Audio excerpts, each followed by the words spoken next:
आखिर एक एसी के अंदर ऐसा क्या होता है जिसकी वजह से इतना महंगा मिलता है? मतलब एक बार आप इसका प्राइस देखो पहले।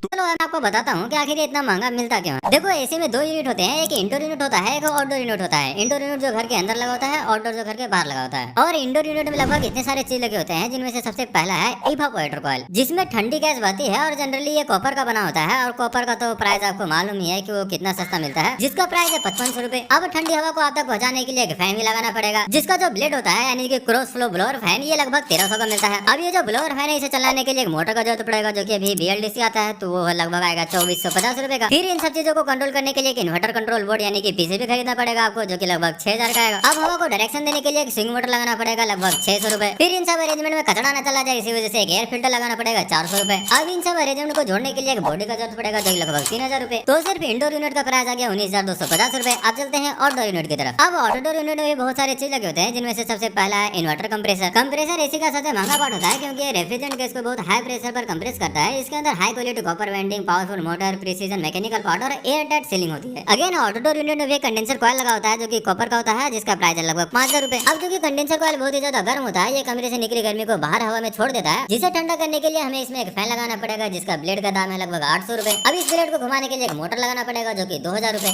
फिर इन सबको कंट्रोल करने के लिए एक इन्वर्टर पीसीबी का जरूरत पड़ेगा, जो कि लगभग 6800 रुपए। फिर इस सिस्टम में डालना पड़ेगा एक रेफ्रिजरेंट गैस, जो कि लगभग होता है 1500 रुपए का। और कुछ चीज होते हैं जैसे कि 4-वे वॉल, इलेक्ट्रॉनिक स्पेंसर वॉल, ये सब का प्राइस आप मान लो लगभग 5000 रुपए। फिर इन सब चीजों को इंस्टॉल करने के लिए एक बॉडी चाहिए होगा, जिसका प्राइस लगभग 3000 रुपए। अब सिर्फ आउटडोर यूनिट का प्राइस आ रहा है 34100 रुपए, और इंडोर और आउटडोर दोनों का अगर प्राइस जोड़ दे तो वो आ रहा है लगभग 53350 रुपए। अब ये प्राइस मैंने आपको ऑनलाइन देख के बनाया है, अब जाहिर सी बात है वो खुद में बेच रहे हैं तो थोड़ा महंगा ही मिलेगा।